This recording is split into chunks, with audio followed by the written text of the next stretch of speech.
you instruct your brain that something is really important, whether it's something you don't want or something you do, it will actually pay attention to you. Your brain does not want you to hit your dreams. The average person that has not been trained feels fear and puts the brake on and goes and retreats into what they're comfortable doing.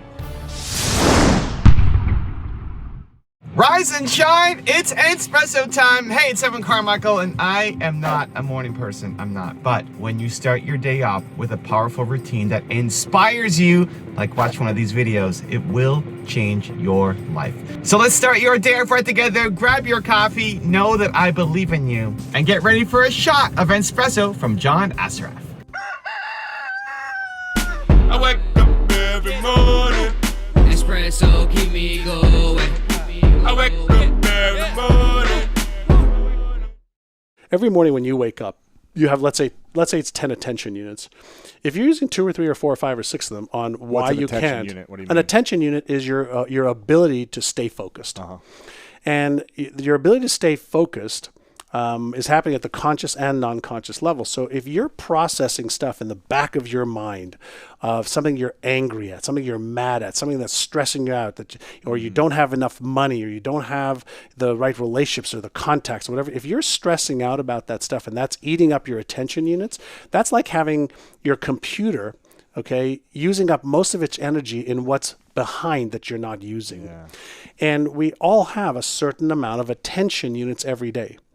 And so one of the things that you asked me before that I can come back to on the rituals is using the attention units in a way that is highly, highly productive versus wasting a lot of time.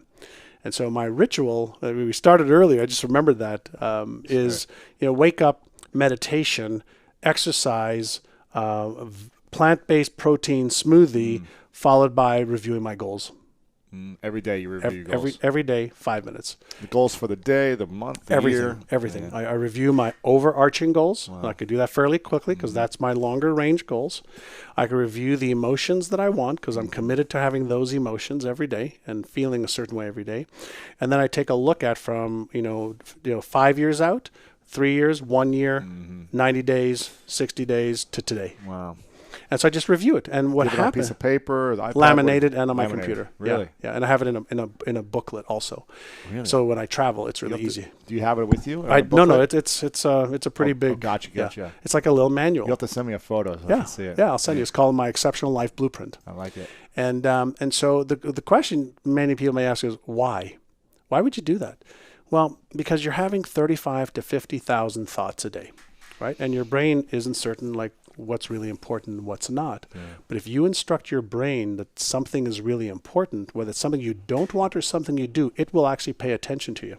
Right. So by priming my brain early every day, here is what I want you to focus on. Here are the emotions I want you to express through me. Here's the behaviors that I need to take. Then I am on a daily basis setting the course for what I want my brain to focus on. I am cognitively priming the pump. And if I do it one day, that's great. If I do it 60 days, 100 days, my brain goes, hey, I'm just going to make this freaking automatic because I want to conserve energy. Right? I'm just going to make it automatic. So not only will you focus on it consciously, but I'm just going to make everything happen behind the scenes to help you see, think, and feel things that are congruent with what you're trading your life for and what you want to achieve. Sure. So I'm just using the system better. Your brain does not want you to hit your dreams. Your brain is designed to keep you small, to keep you safe, to keep you protected. Your heart wants to create amazing things. Your heart has big dreams. Your heart sees a beautiful world and says, I want to go make something better. And then you wake up the next day and your brain takes over and says, you can't do that. That's too risky. That's too dangerous. Stay small, stay safe. You didn't go to school for that.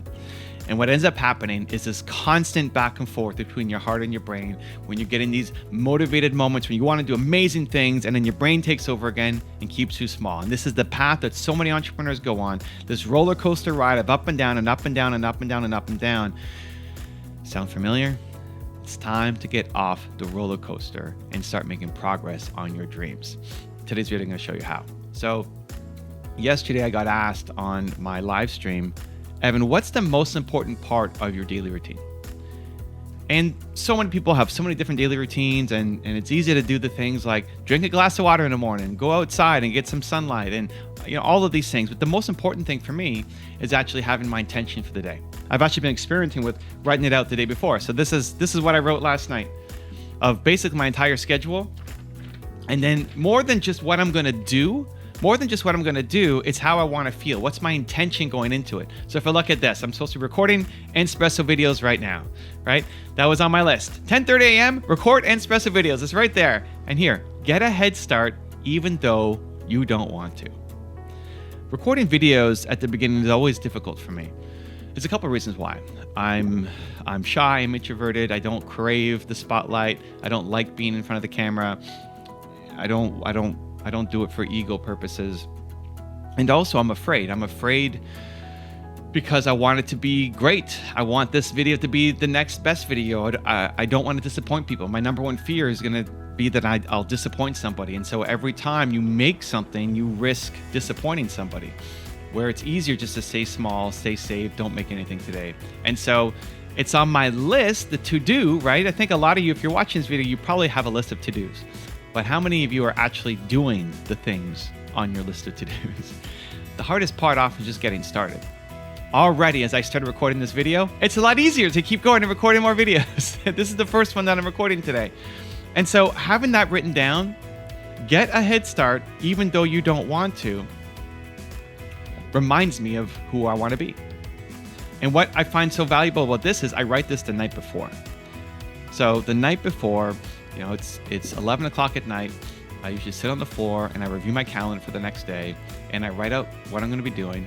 And I've added, how do I want to feel? What's my reminder to myself before stepping into that task? Imagine you're being your own high-performance coach, sitting there telling yourself how you want to feel. Remember your intention before starting that next task. And I knew, okay, Evan, this is what you always do. Before you make a video, there's a little bit of procrastination, there's a little bit of fear, there's a little bit of slowness, there's a little bit of, not laziness, but there's a little bit of just apprehension before you get started. Why? Because you don't want to start, because you're afraid, because you don't want to disappoint people. So I write down that message again. Get a head start, even though you don't want to. Because I got a lot of stuff to do today. I got a lot of videos I need to record today. And if it takes me an hour of procrastination before I film, that's a lot of time wasted. I could be doing other things to help grow my business and push my movement forward. So this really helps. And so when somebody asks me what's the most important part of my morning routine, it's remembering the intention. How do I want today to go? Not just having a list of to-dos, but actually writing down how you want to feel and that message to yourself to give you the extra push that you need to move it forward. So how do you do it? I'm going to give you 3 different suggestions that I think will help you shortcut that talk in your brain and get you into action mode. The first thing is idea to action. So right away, as soon as you get an idea for something, just take action on it. We spend so much time in our heads overthinking, over-planning, over-analyzing, over-researching, over-preparing, and then nothing happens. Nothing gets created. Has that ever happened to you? You got this idea that you think is genius, and then you spend all this time over-planning, over-preparing, overthinking, and then you never actually make anything. And then maybe a year or 2 goes by and you see someone else get rich off of your idea. I'm still a recovering perfectionist myself, right? I lost a $40 million deal when I was 20-something because I was just trying to be too perfect. And so teach yourself to shortcut the brain out. You got an idea, you're going to do something about it. If the intention is positive, if the goal is to try to serve and to help other people, idea, action, idea, action, idea, action, do it. The second thing is come up with your intentions. Whether you want to do my method in the night before, write down your calendar and how you want to feel, or if it's just the first thing in the morning, you're looking at your calendar. That's what I used to do before writing it down. I just pull up my phone, load my calendar, and just see what was on my list for today, because I'd often forget, what am I doing today? I don't know, I just woke up, I'm tired. I look at my calendar, and then with each one, I would just mentally go through, instead of writing it, how do I want to show up for this person? If I'm making YouTube videos, how do I want to show up on camera? How do I want to show up for my audience? How do I want to show up for you? I would just mentally think about that as I go through the day. And I basically wake up, go to the bathroom, pull up my phone, and start going through my calendar. That's it. And how I want to feel, with the intention going through each individual item on my calendar. What I love about this is I find that I'm a little more courageous at night compared to in the morning. I just had a day, hopefully it was a good day, hopefully I served, I helped. It's often after I answer some questions on Instagram, so I'm in the service heart and mindset. And I think about, how do I want to show up tomorrow? If you find that you have more energy at night, or more clarity, or more boldness at night, then do that. Think about, how do you want to show up tomorrow? What are your tasks? Write them down. And with each one, just write down what the intention is. How do you want to show up as a human for each one? So not just a list of to-dos, but how you want to feel going into each one. Look, even as an example, every day at 2:30, I spend time with Nina. Okay? Every day, 2:30. Take a break from whatever I'm doing, spend time with Nina. We usually go outside for a walk with the dogs. If it's raining, we'll stay inside and do something together. Just a quick break in the middle of the day to spend time together. And that's in my calendar. And on my calendar, it says 2:30, half an hour break with Nina. But I wrote down, what's my intention, right? So not just time with Nina, I wrote down, have fun and make her feel loved. And I wrote something else down yesterday, but that's my intention for today. Have fun and make her feel loved. So last night I wrote that down. I'm looking at Nina. She's lying in bed. She's about to fall asleep. And I want to think, how do I want to show up for her tomorrow for our break? Have fun and make her feel loved. So I look at that again this morning. And I look at it again right now. And then here's what's going to happen at 2:30. 2:30, I'm going to be done filming my videos. I'm going to look at my calendar, look at my sheet here. Let's say 2:30, time with Nina. Have fun, make her feel loved. Just that reminder will make me show up differently. If your goal is to have fun, if your goal is to make somebody feel loved, you're going to show up slightly differently. I'm going to show up with more love, with more energy, maybe pulling some kind of joke, maybe picking her up and turning her in a circle, something. I'm going to show up slightly different because I reminded myself that it's not just a break. The intention is to have fun and make her feel loved. And so if you do that for all of the items on your calendar, for every meeting that you've got, for every quiet time that you've got, for every creative moment that you've got, how do you want to show up? If you can write it down, I love the night before, and then under each one, how do you want to show up? That prime, when you look at it, just before you go into the task, will help you show up as you'd like, as your most bold, courageous, proud self. And then step number 3 is have a routine that challenges you to be a better human. This is why I make these videos. Honestly, this Entspresso series is supposed to be a morning series that we release 5 days a week to help you start your day with a shot of Entspresso, with some love, with some encouragement, with people who are doing more than you. You may never meet me. You may never meet John Assaraf. You may never meet Bill Gates or Oprah Winfrey or Steve Jobs or the people that I profile on this channel. But you can learn. You can learn from them. I learn from them. I start my day being around them. And the more that you're around these people who are living the life that you want, that have the belief systems that you want, you will start to adopt those as your own as well, because the people around you probably aren't those people, right? How many of the people around you are the people that you look to and say, I want to be like that person. That person's got my life. That person has my ideal values. That person is living the life that I want to live. Probably not, right? And that's okay. You can inspire them to live a better life through your actions, but you need to get that push. And so the more you can create that environment around you to help you get it, the greater the chances of you actually going off and accomplishing it. Now I've got some special bonus clips that I think you're gonna enjoy, but before that, it's time for the question of the day. I wanna know, what was your single biggest takeaway from this video and your plan of action for the next week? When you just watch a video and get motivated, you have a 35% chance of actually doing something, making a change. That's what the science says. 35%, that's not enough, Believe Nation, but when you watch a video, you get motivated, and then you create a specific plan of action for what you're going to do, it jumps to 91% chance of you following through.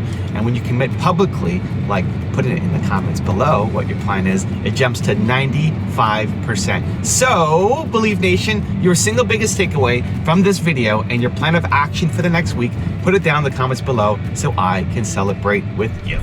Hey, this is John Assaraf, and do you love good books? I love to read because there's so much wisdom in books.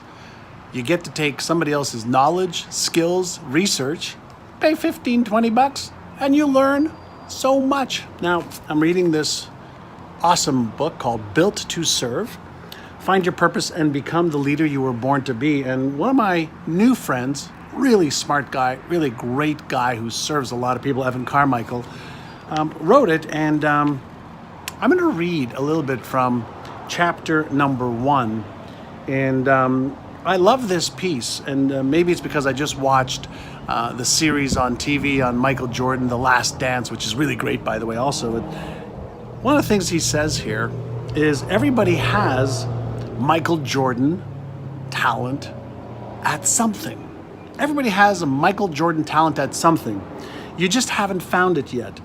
Or you have and you don't believe in yourself enough to go all in. To go all in, right? And you're a genius. I believe you're a genius. And so does he.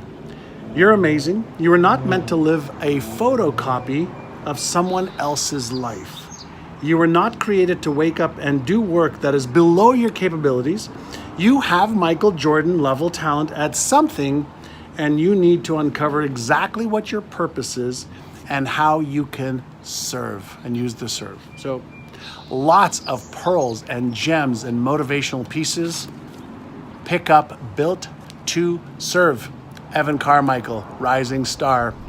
Let's say, you and I are buddies. We want to start a business, or we have a business. Come on, let's crush it. All right, let's do this thing. Let's triple our income this year. Let's make 30% more net revenues. Let's travel the world. Let's live this lifestyle that's amazing. And we get excited, right? So we go, oh yeah, oh my God, that's great. Let's do this. High fives all around. Dopamine's released. We feel great. We shared with our friends. We release oxytocin. So we bonded. Oh my God, I love you and you love me. And we feel great. We're going to conquer the world. And that happens all the time. But let's say that underneath the hood, there's a fear of, I'm not smart enough, or I'm not good enough, or what if I fail and I embarrass myself? What if I succeed and I can't maintain it? What if I'm ridiculed because I try so hard and my friends will laugh at me? There are 50 different types of fears that are almost in everybody's memory bank that gets brought up to the surface. And when the fear circuit lights up, which is bam, automatically within either moments, hours, or days, when you start realizing, holy, what is it going to really take to double or triple my income and to take the time off that I want? As soon as that happens, when the fear circuit lights up, then the system, the neuroelectrical chemical system floods with epinephrine, cortisol, and norepinephrine. What is that?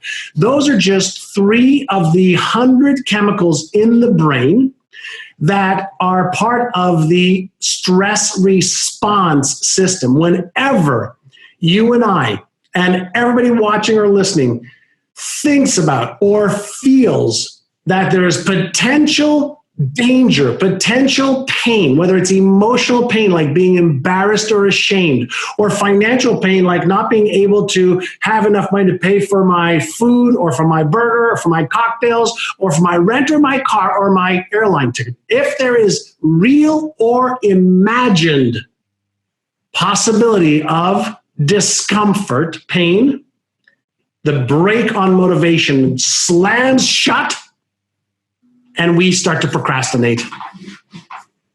So we have this incredible system that can give us this motivation, the motive for action to go forward, but we have to temper it with our ability to recognize the trigger and the sensation in our body called a feeling that the non-conscious processing part of the brain that gives us this emotion called fear.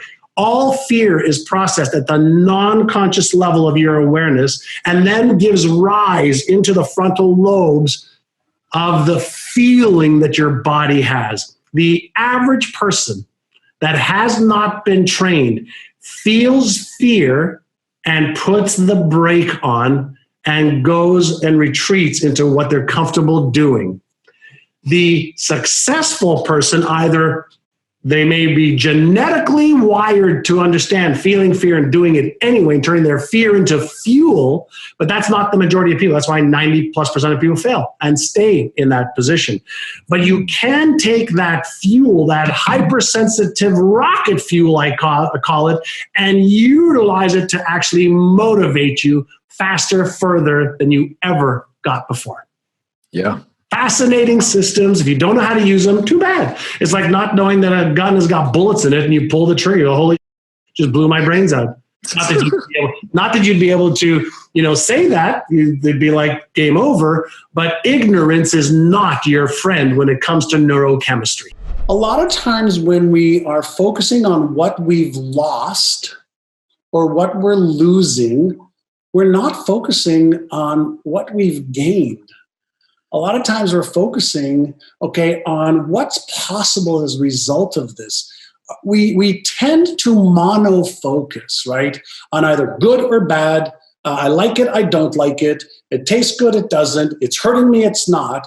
But what if you could learn how to observe both? What if you could observe the law of polarity in its entirety that says you cannot have an electron without a proton, an in without an out, an up without an down. You cannot have that on this planet, in this universe. So is it possible that with just a little bit of training, whether it's mindfulness or meditation or awareness, you can be sad, you can grieve, and be joyful and happy at the same time?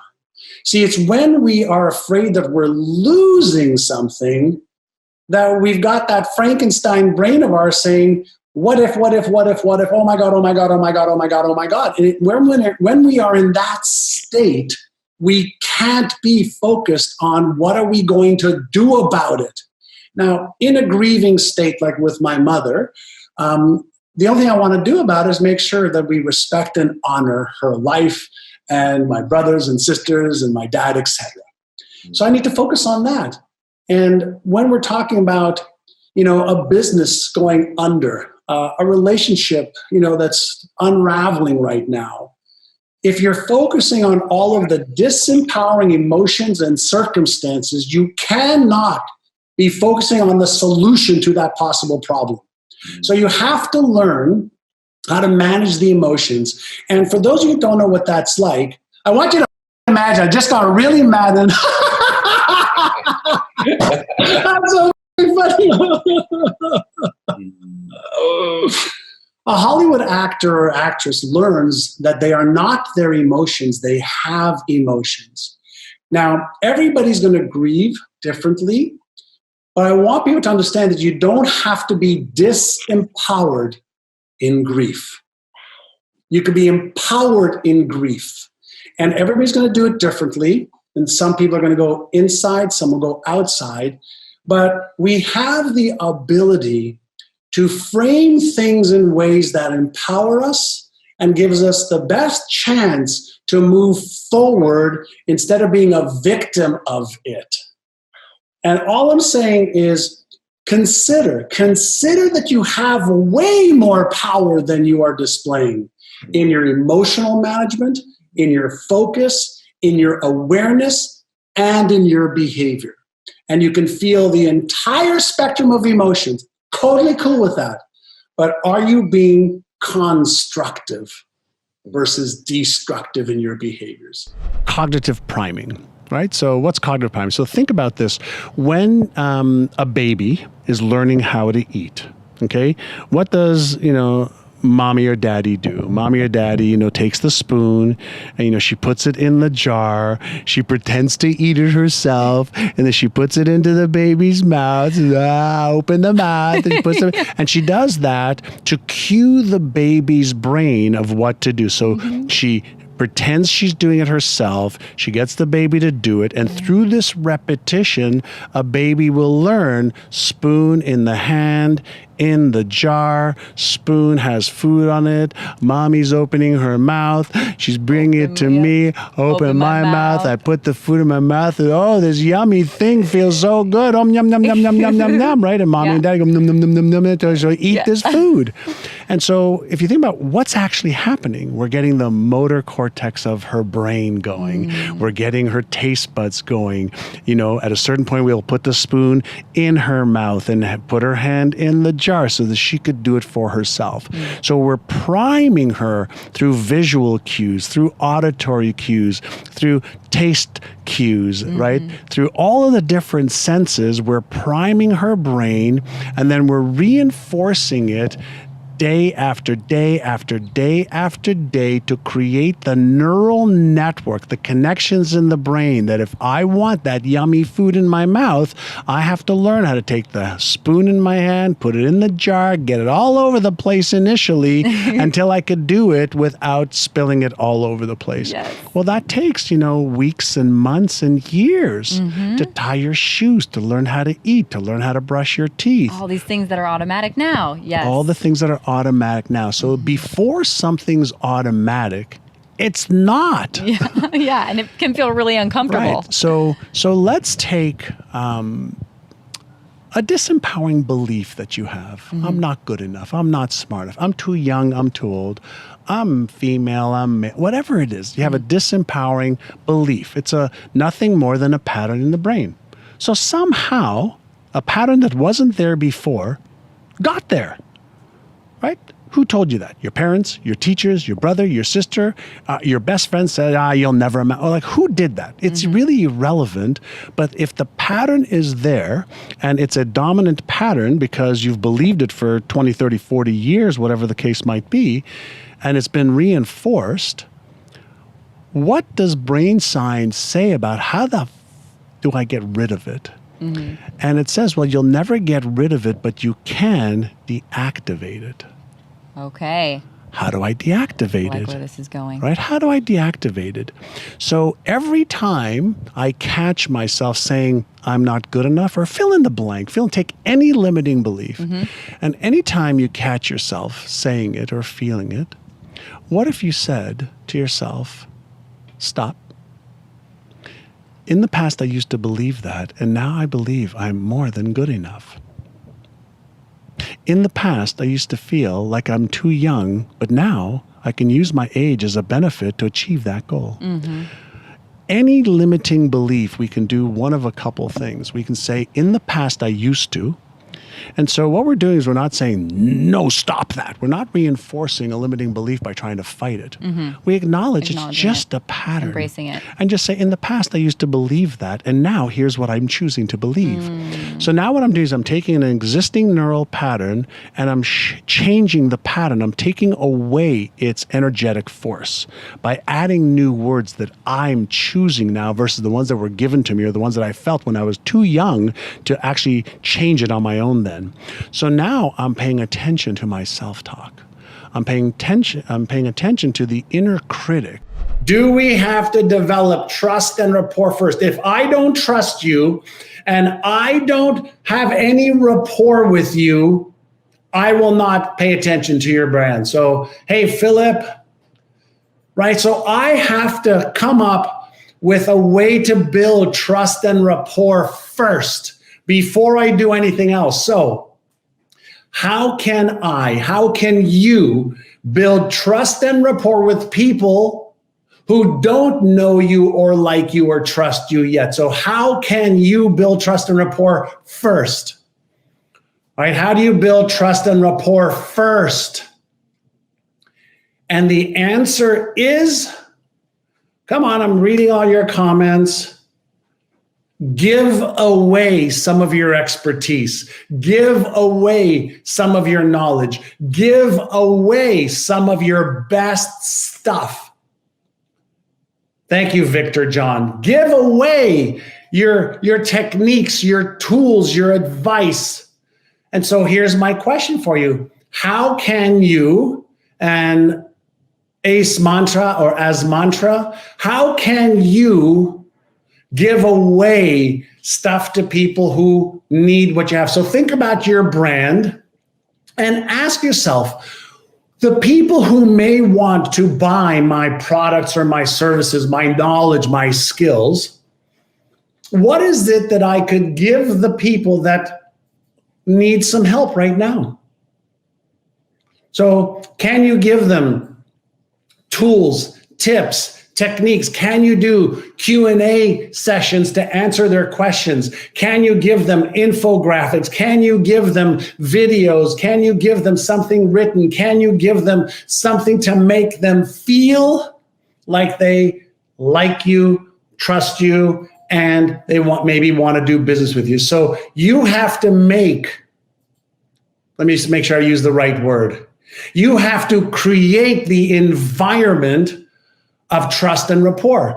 I do free sessions every Tuesday here, taking what I've learned over 40 years of building companies, over 40 years of successes and failures, over 40 years of investing millions of dollars, whether it's in marketing, hundreds of millions of dollars, in marketing and sales over 40 years.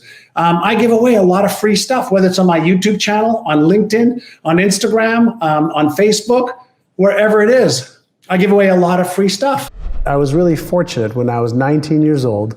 I met a wonderful gentleman who was very successful with his family. He was very successful giving to charities. He was very healthy. He was very gentle and kind. And when he started to share with me, to teach me that my entire reality was based on what I believed was real and what I believed was true about myself, about what's possible, and that I could change that, that's when my life started to change. And he said, if you start to change the way you think and you start to learn every day for 1 hour to upgrade your knowledge and your skills, and then you take action every day on the things that are the most important instead of all the different things that you can do. He says, if you focus on doing 3 to 5 things every day towards your goals, he says, in 1 year, you'll be in a totally different destination. 3 years, big distinction. 5, 10 years, your life won't be the same. And I was tired of living a mediocre to less than mediocre life. And so I said, listen, you seem to have a good plan and a good path. You're making millions of dollars. You're giving a lot of money to charity. You're happy. You're healthy. You've got a great family. I want that. And he said, if you want that, follow the blueprint. Don't try to figure it out. Just follow the blueprint. And that was another lesson that he shared with me, is that you don't have to reinvent the wheel. Yes. Like if you want to fly right now, you don't have to figure out how to fly. There's already a blueprint for how to generate or create an airplane. Yeah. So if you want to be healthy, there's already a blueprint. If you want to make more money, there's already a blueprint. If you want to buy real estate or the stock market or start a business and grow a business, there's people before us that have already got the blueprint. And all you have to do is paint the numbers inside the box, and then you can use your creativity. So I just became a very good follower for a long time of things that worked.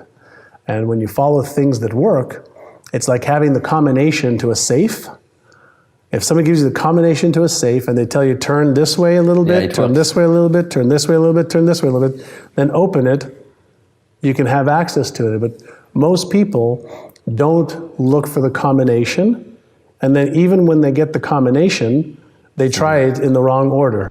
I was born in Tel Aviv, Israel, and moved to Montreal because my parents were tired of raising their kids in a worn, torn part of the world, which was, in Israel and the Palestinian areas. And I'm sure everybody felt that same way, that whole region. My parents moved to Montreal from Israel. And at the time, I really had a hard time learning the French and the English language. And I developed some, self-esteem issues that I wasn't smart enough or as good as the other kids because I couldn't communicate when I was really young. And then I got into a lot of trouble as a young teen. From the age of 12 to 17, I got into a lot of trouble with the law, mostly because I had low self-esteem, if you can believe that. I did at the time. The law of Goya is simply get off your ass. So if you think and you believe and you emotionalize, you visualize, and you create your plan for how am I actually going to achieve this? So what do I need to do? When am I going to do it? How specifically? How am I going to tweak it, measure it, and iterate it so that I'm consistently making progress? I learned the value of progress versus perfection. None of my mentors ever had me focus on perfection. They had me focus on progress to just keep getting better. Little incremental gains every day, every week, every month, every quarter. And even when you move backwards a couple of steps, what's the progress that you made in what you learned? So I was taught that failure is an opportunity to learn. And I was also taught to disassociate me being a failure from failing. When you start talking about my brain, it's an organ. It's like your heart is an organ. You can speed up your heart. You can slow down your heart. You can, speed up the brain waves in your brain. You can slow them down. You can tune in. You can tune out. Yeah. We haven't been given the user's manual for the most powerful tool that we're aware of. That's right. And so the great news, I know you being an athlete and a successful businessman, you have discipline. You cannot you can't achieve results without some kind of discipline. Exactly. And so we know that there's some fundamental truths to achieving success. And every successful person will tell you, and Jim Rohn is, I know you love Jim Rohn, he said, you either pay the price of discipline or you pay the price of regret. Discipline weighs ounces, regret weighs tons. That's good. But the thing is, can you teach discipline? The answer is yes. How? But you have to have a willing participant. And if the participant's reason why is big enough, if they know I want to achieve X, and the reason why, the motive for their action, motivation, the motive for their action is a reason beyond just themselves, chances are they will do more to achieve that success than if it was just left up to their own. But there are some people that are born, with incredible drive. They just have this insatiable drive, and they'll just, I'll do whatever it takes for the things that I want. And there's other people that want things, but they just don't have this insatiable drive. And this is where, as much as I hated school, I love to use school as an analogy. Yeah. In the game of life, whether it's health, wealth, relationships, career, business, spirituality, fun experiences, you have to decide what level of the game do I want to play at. Is it the grade school level, the kindergarten level, the high school level, the university level, the pro level? Because each one of those levels requires a totally different mindset and totally different skill set. They're building blocks on each other, but if you are extremely talented, but you're not prepared to practice and rehearse and drill and fall and fail forward to the next attempt, you will never make it as a pro. You will never make it as a pro business person. You'll never make it as a pro husband or wife or athlete or musician. You just never will. So just get used to that if you're not prepared to pay the price. If you are prepared to pay the price and you have the aptitude and the talent, now we're talking about there's some real potential here. And what we don't know is, what's in your heart? Like, what is the fire that stirs you, that you wake up saying, I will do this even when I don't feel like it. I will do whatever it takes to overcome my temptation for mediocrity, my temptation for excuses, my temptation for reasons and circumstances to hold me back. I won't allow those to be in my way. And if you have that within you, you'll achieve whatever you choose. Right. And so the question you asked before is, how do you develop that? Start small. Yeah. Start small. So if you don't have discipline, show yourself that you can give yourself one command and one follow through. So you know what? Right now I'm going to get up and I'm going to do 2 push-ups. Right now, not like later, now. Right. Can you give yourself a simple command, 1 sit-up? Right now, I'm going to go get a glass of water. You start with something ridiculous. I learned many years ago, reduce it to the ridiculous. So if I reduce it to the ridiculous, and I start that, I say, can you do that? Great. Will you? Because that's the difference right there. That's the razor's edge. The people who can, will you? Will you? Yeah. Great. When? Now. Yeah. Right. So if you develop that skill, and specifically from a brain plasticity, a neuroplasticity perspective, as soon as you do that, you give yourself a command and you take the action, you have just created a neural pattern that you can give yourself a command and take action. Now, that may just be one time. Well, what if you did that every hour by putting a little bell on your computer? And every hour, like if my computer was open, I'd have every hour it would say, it's 12 o'clock, it's 1 o'clock. And Really? I'd take 60 seconds just to be in control of my mind. 60 seconds, I don't care where I am. Stop what you're doing. Stop, take 6 breaths, Breathe. just get centered. Am I on track? Am I off track? Am I doing something I shouldn't be doing versus a high impact activity that I need to be doing? Every hour, I've trained myself to just reset. I didn't always do that. So I just started with 1 a day. Right. Then 2. Sure. Then 3. Then it was working so well, I said, great, let's do this every hour. The first thing that you have to ask is, what are your highest values? So for me, for example, my number 1 highest value is God. My number 2 value is my health. My number 3 value is my family. My number 4 value is contribution to the lives of others. My number 5th value is fun. So every day when I wake up, I think about, what am I doing today to connect with God? For me. Yes. Just for me. It doesn't have to be, it's not religious, it's just for me. Then what do I need to do every day to make sure that I'm healthy? What I need to do every day to make sure that my family and my dear close friends who are part of my family, that I have the relationship that's rich. Then contribution. How do I use my passion, my gifts, my stories, my things I've not done well, things I have done well? How do I share that with the world? And in doing that, I feel good. And then I have to have fun.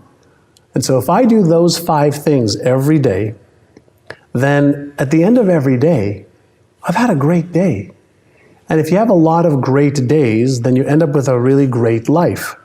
And that doesn't mean that you don't have ups and downs and things that don't work and trouble that happens and things that come up. But if you keep your focus on what's important, then the rest of the stuff is really inconsequential.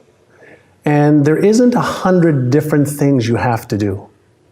There's 2 or 3 things in each one of the areas that's important to you that when you do those every day, you're so far ahead of the curve. Let's say you have a fear of public speaking. Is it really a fear of public speaking that you have?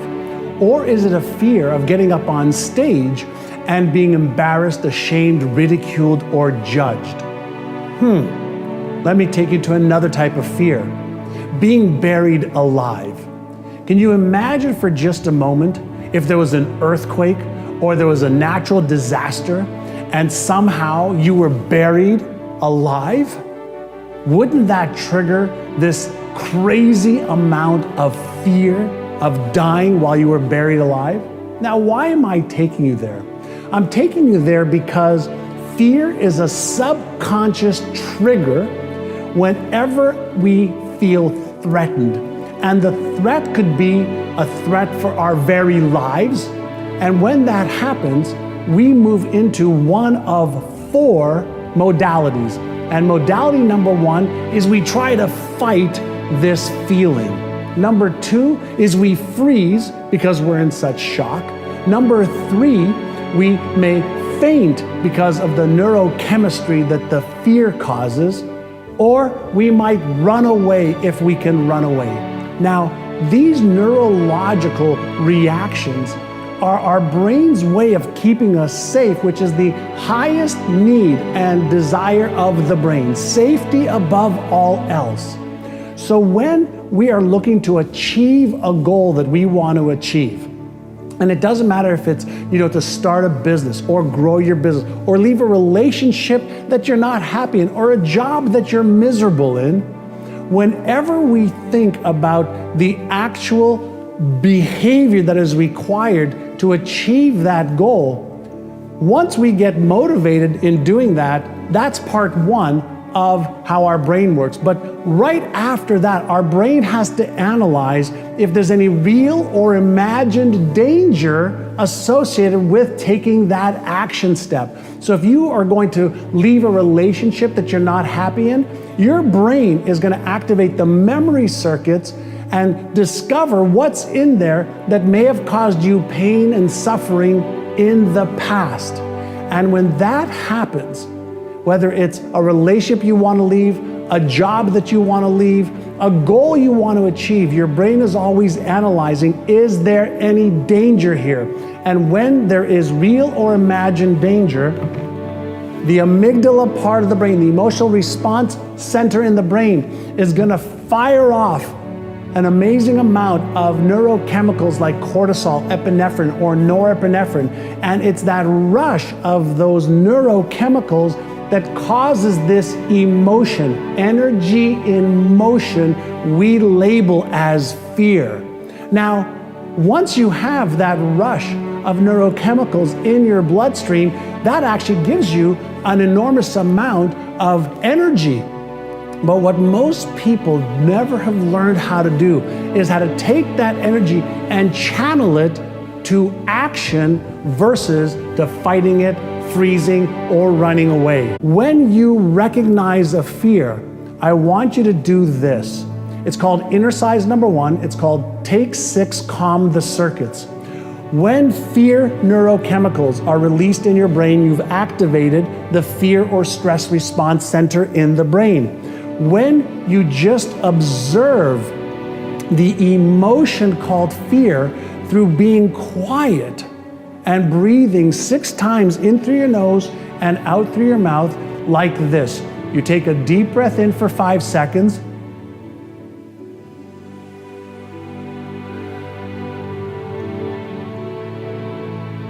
You blow out like you're blowing out through a straw. And if you do this 5 seconds in, 5 seconds out, 5 seconds in, 5 seconds out, with 6 to 10 breaths, you're going to deactivate the fear response center, and that actually is going to reactivate your thinking center in your brain so that you can move on to exercise number 2. Exercise number 1 is Take 6, Calm the Circuits. Exercise number 2 is called AYA, A-I-A, and that stands for awareness, intention, action. So here's how you do this. After you do the first exercise, then you move to exercise number 2, and then you ask yourself in a calm, relaxed state, what am I thinking right now? What am I feeling right now? Am I calm or am I tense? Am I breathing deeply or shallow? Is my heartbeat fast or slow?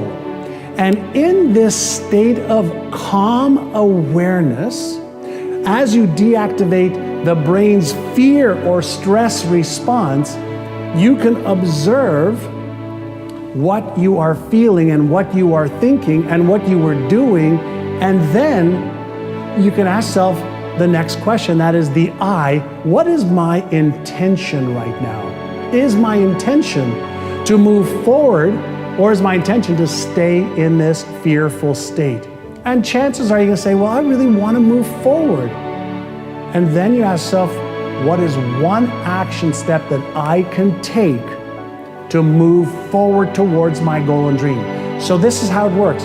After you do the exercise number 1, to calm the circuits and to deactivate the reactive state that fear causes, and then you move into the second exercise called AYA to move into the responsive state, awareness, intention, action, now puts you in control of being aware of the fear, being aware, of what you've been thinking, and then being at choice of what you want to do. So when you combine these 2 exercises, you are now reconfiguring the neural network in your brain around the goal that you want to achieve, and instead of allowing the real or imagined danger to control you and to stop you dead on your tracks, you take one action step in a calm state, and that rewires your brain so that the same reaction doesn't hold you back anymore, and that you are now able to use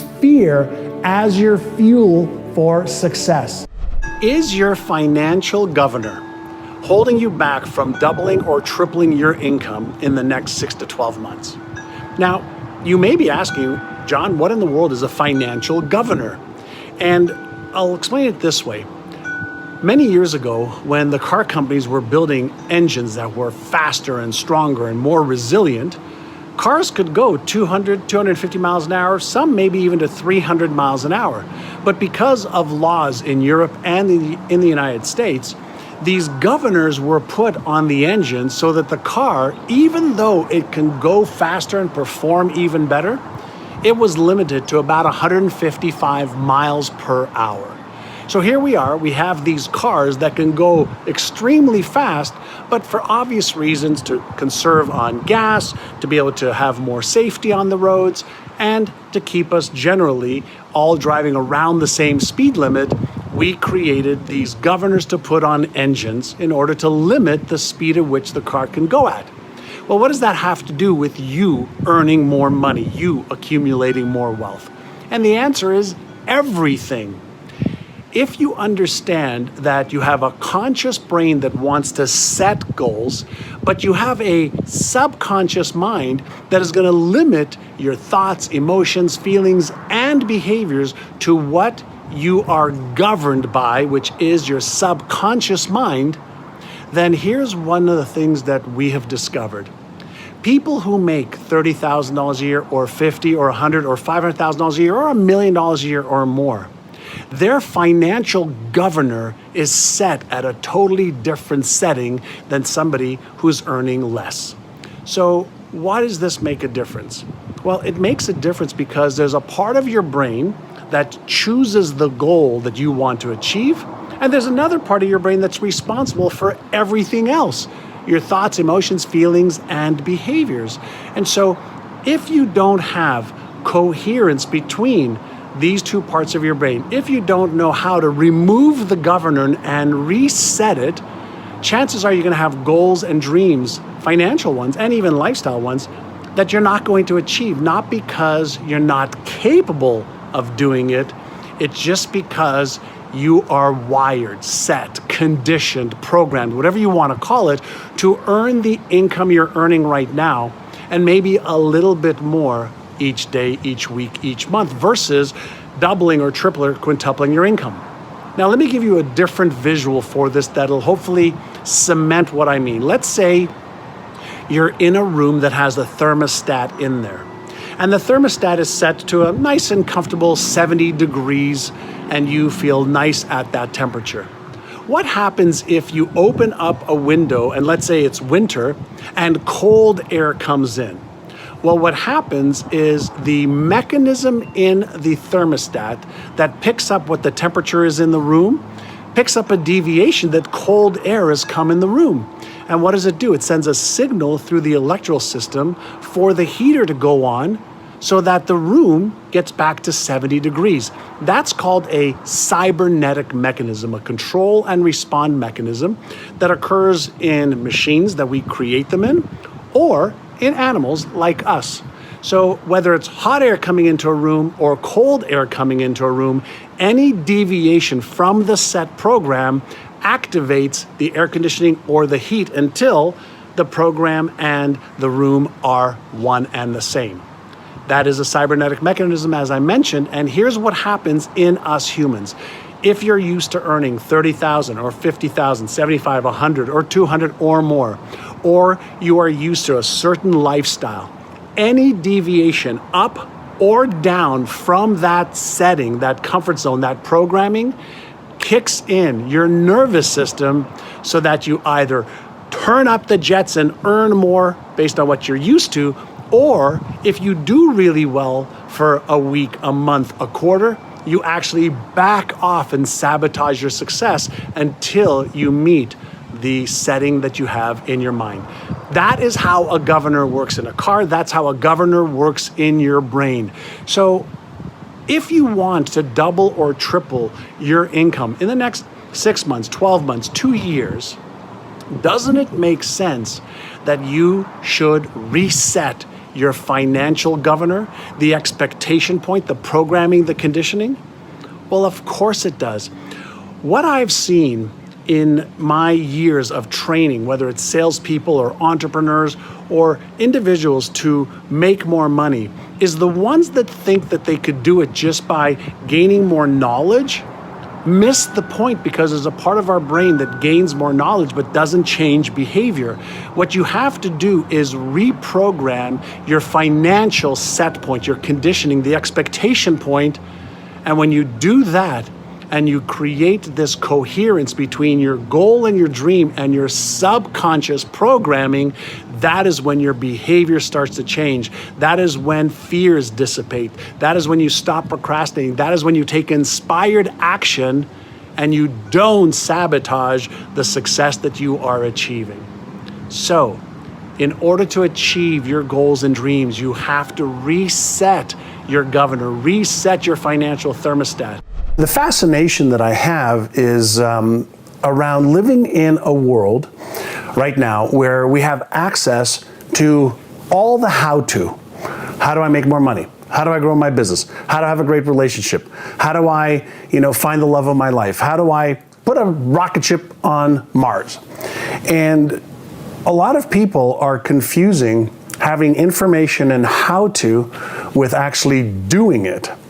And I've been fascinated just in understanding how do I help people unleash more of their potential that already exists. And a lot of people may have heard, they say that we only use 5 to 10% of our brain. That's not true. We use 100% of our brain's capacity and neural networks every moment of every day.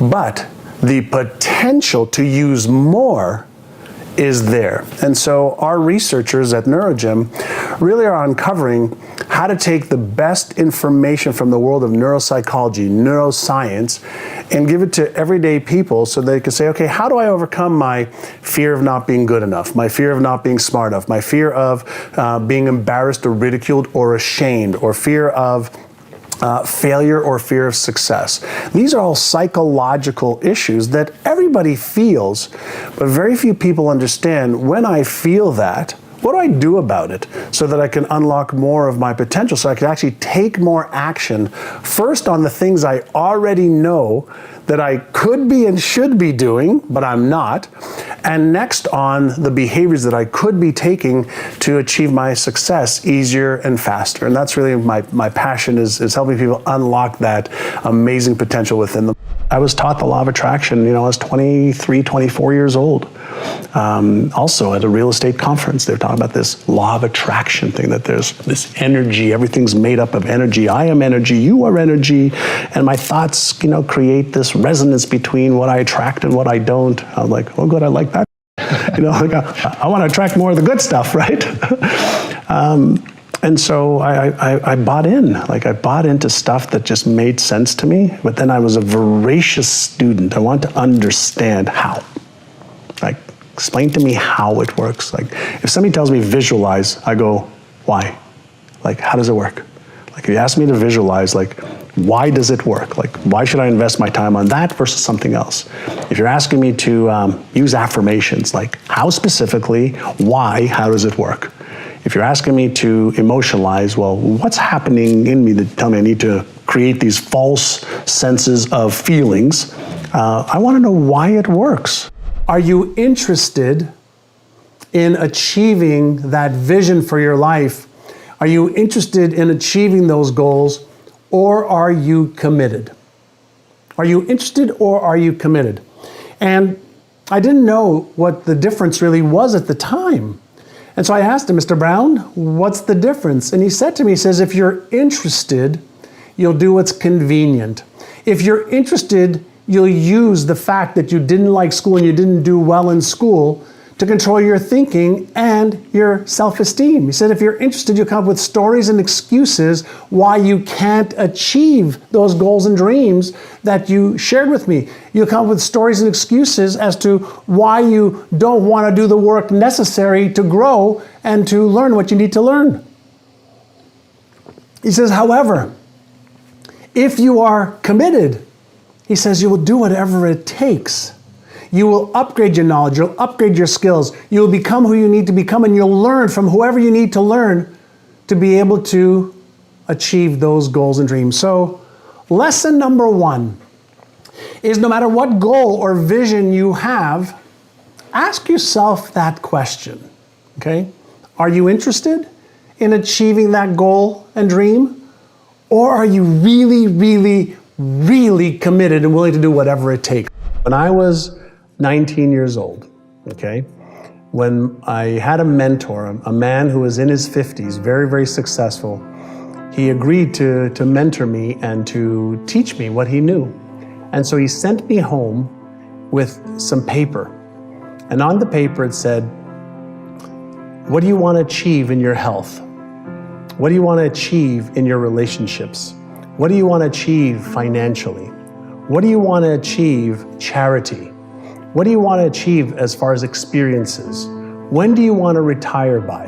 How much money do you want to make? Wow. He asked me about 10 pages of questions.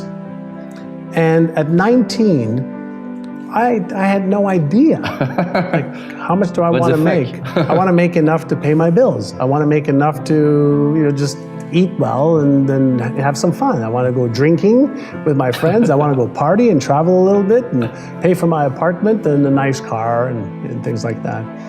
But he had me think, 1 year, 5 years, 25 years. Wow. And I was 19, and he made me write down the answers to these questions, even though I had no idea how to achieve them.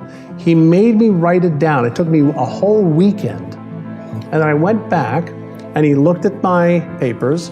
And so he looked at health and wealth and relationships and career and business. And he goes, good, way to do the exercise. I'm very proud of you. He says, now I want you to increase that amount. And so I said that, by the time I was 45, I was 19. I said, by the time I was 45, I was going to be a millionaire. Nobody in my family was a millionaire. Not my aunts, not my uncles, not my cousins, nobody in the area that we lived in. And I wrote that down. And he said, no, that's not enough. He says, you could do better than that. And I'm like, I'm swallowing, I'm scared, I'm afraid. How am I going to become more than that? How can I have all of this? He says, don't worry about the how right now. You worry only, and not even worry, but you write down what you want. And so I went back home and started to write again. Again. And took another, half a day to redo my goals.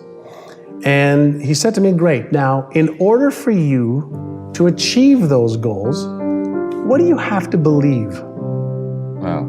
I said, well, I have to believe that I can. I have to believe that I deserve it. And even though I didn't believe that I deserved it, he said, what would you think you had to believe?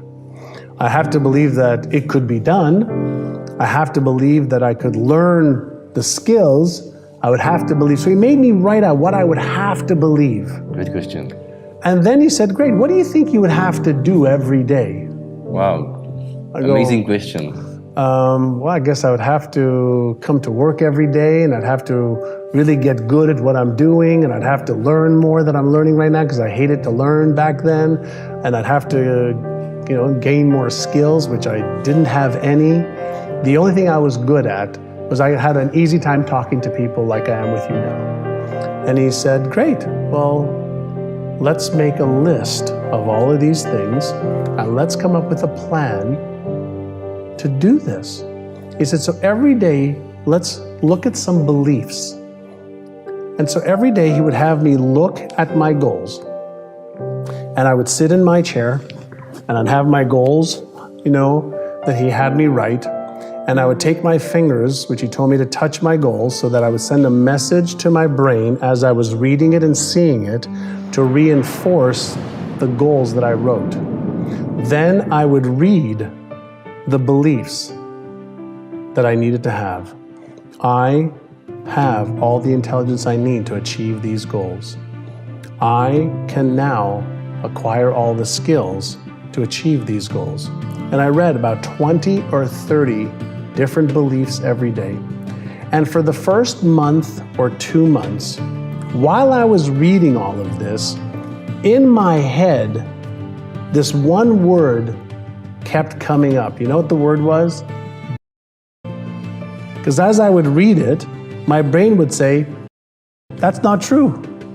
And he told me that my brain would try to talk to me and tell me it's not true. And he said, if you keep doing it over and over and over again, your brain's going to get tired of telling you it's not true.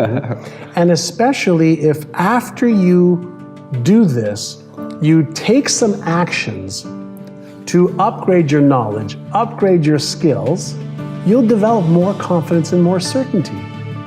So he taught me how to use the telephone to make telephone calls to people to see if they were interested in buying a real estate property or selling their home. I was in real estate at 19. And, for the first month it was hard, second month it was hard, the third month it was hard. But as I got better and more comfortable at being on the telephone, talking to people that I didn't know, that I thought didn't want to hear from me or talk to me, I found one person, then two people, then three people, then five people who said yes. Because as I became more comfortable, as I became more skilled, as I gained more knowledge, people received me differently. And in my first year, I made $30,000. I was 19, which was $5,000 more than my father made as a taxi driver. Wow. Then he started to upgrade my skills a little bit more. And he started to teach me some very specific things to do in real estate. And in my second year at 20, I made $151,000. Wow.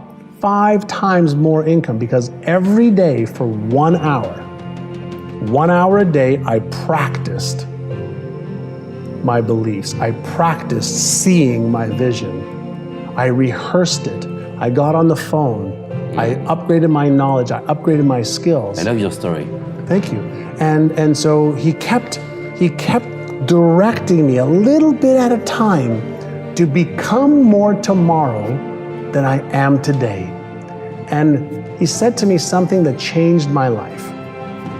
He says, if you invest 1 hour a day on your personal growth and changing who you believe you are, that is the equivalent of 9 40-hour weeks of effort. 1 hour a day for a year is 9 40-hour weeks. If you and I said today, we're going to learn breakdancing, or we're going to learn knitting, and we're going to spend 9 weeks, 40 hours a week, we would get good at painting. We would get good at knitting. We would get good at darts. We would get good at playing a musical instrument if we were committed to 1 hour a day. So I've practiced 1 hour a day for 32 years. Wow. And that 1 hour a day has changed my life. We all have these patterns that are subconscious, that are driving our behaviors more than our conscious efforts. And so when we're dealing with the gorilla in the brain, and again, it's a metaphorical way to look at it, you have to understand that the gorilla is going to get whatever the gorilla is wired to get. The gorilla does not care about what you consciously want. The gorilla really focuses on the patterns that are going to keep it safe. And here's what safe means. Safe just means comfort zone. Let's say you're miserable. Let's say you're broke. Let's say you're overweight. Let's say you're in a relationship that you don't like. Let's say you're a job you don't love.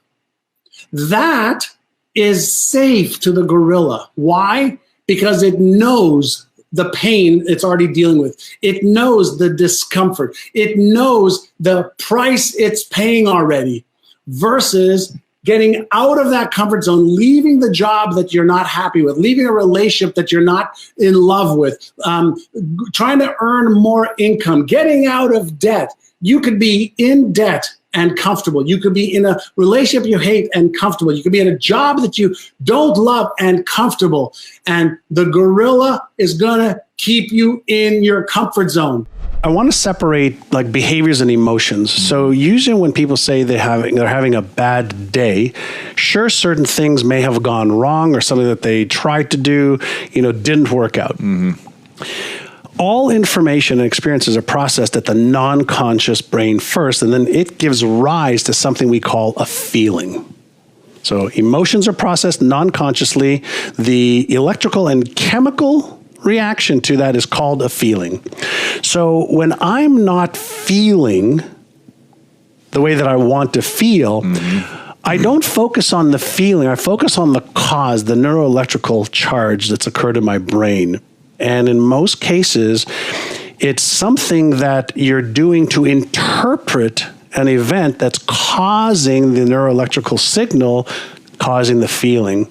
So in meditation, for example, why do you meditate? Well, obviously, it's great for a whole host of health reasons, whether it's less stress, less lower blood pressure, less cortisol release, etc. But the one thing meditation does more than anything else is it gives you the ability to have a pause of awareness so that you sense what's happening at the non-conscious level. Right. And what's happening outside of you.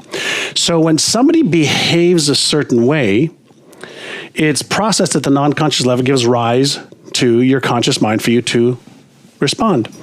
And so when something happens, I like to be able to check in so that I don't react and I have the ability to respond. And if you do that enough through mindfulness, being aware, just being aware of exactly what's going on, then you have fewer and fewer of those times. So, something happened last week. I was in a hotel room and I spilled some water on a shirt that I needed for a wedding that we were going to. And my wife was, she was going off deep, and I was just calm. Yeah. And she goes, "Aren't you worried about this?" I said, "Will it help?" Right. Like, no, let's just figure out what to do. The accident already happened. Did you know that some of the most recent studies on setting goals and writing them out or typing them out on your computer will actually increase your chances of achieving those goals by up to 42%? Why? Well, as soon as you put the energy to writing out your goals and getting clarity, you're giving your brain the instruction that this is what's important to you. This is what you want to achieve. So don't be like all the other people where they have goals and dreams and they hope and pray for it to work. Be the type of person who sets her goals or his goals in writing and then focus on that every day, and you'll achieve more of your goals. The beautiful thing about the time that we're living in now is we can share knowledge and experiences, and anybody with a phone, an iPad or a smartphone or an Android or a computer, anywhere in the world, in the Kalahari Desert, in Antarctica, can get access and get inspired. The best ideas in the world. Yeah, to get the best ideas in the world, but to see that we're no different. None of us are different. The illusion is that we're different because we're comparing who we are compared to the person that we're listening to or learning from, and we're seeing the gap. And the gap is what causes us to be uncomfortable. But if we remember, we're all spiritual. We're all made from the exact same thing. If you think about the human body, it's made of hydrogen, oxygen, nitrogen, carbon, helium. There's elements. Well, we came from the furnaces of stars. You can't have carbon, in the human body that didn't come from the inside of a star. Helium and hydrogen is what the Big Bang was initially made up of. And then as all the gases coalesced and created stars and then galaxies, we became, our flesh and blood and everything that we became, the organism, has come from the universal intelligence. That's why we're all connected. And that's why we all have the same abilities, different skills, different knowledge, but the same abilities to become all of the ideas, goals, and dreams that we have. And so we just have to say, that is what I want to trade my life for. And even though I don't know how, even though I may not feel totally comfortable or confident, or I'm lacking certainty, let's get on the path. And then we can change the world together. If you want another amazing John Assaraf video, check it out right there next to me. I think you'll love it. Continue to believe, and I'll see you there. We developed a process called the 5R process. And the first R stands for You retrain your brain one small decision at a time. And you've got to have meaningful goals.